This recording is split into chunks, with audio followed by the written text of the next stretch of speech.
Pongan atención a este joven que trabaja en la calle, pues está a punto de ofrecerle su mercancía a un hombre que no está teniendo un buen día. Pese a su educación al ofrecer el producto, el hombre sentado en el restaurante lo rechaza y lo hace de manera muy grosera. Lo humilla por cómo anda vestido, además de arrojar al suelo uno de los cinturones que él ofrece a la venta. El joven contiene sus lágrimas y recoge su cinturón luego de ser tratado de una manera tan humillante. Elige alejarse del lugar para no pasar otro mal momento como este. Los minutos pasan y el hombre en el restaurante se ríe y alardea en sus redes sociales por lo que está comiendo. Pero algo inesperado ocurre. El hombre empieza a sufrir un atragantamiento por el alimento y la mujer que lo acompaña intenta ayudarlo, pero desconoce la técnica de Heimlich y decide llevarlo hacia la calle para que tome aire.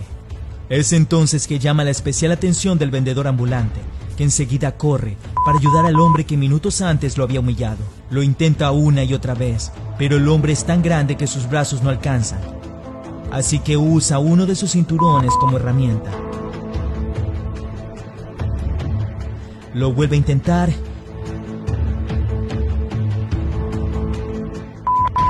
y lo logra.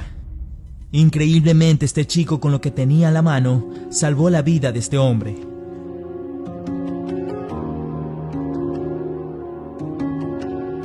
Los vecinos se alarmaron y se acercaron para conocer el estado del hombre. Pues si este joven no actuaba rápido, el destino del hombre hubiese sido distinto. Acaba de recibir una gran lección de humildad y respeto.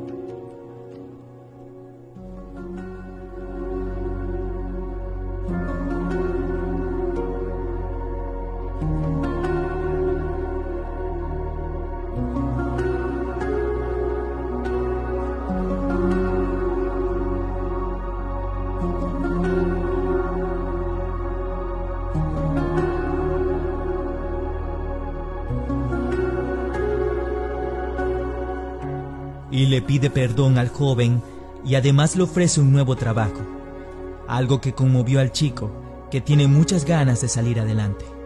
Y nos deja a nosotros una gran lección. Trata con respeto a todos por igual. La vida da vueltas, no sabes cuándo esa persona que despreciaste será la mano que necesites en el futuro. Es tiempo de reflexionar.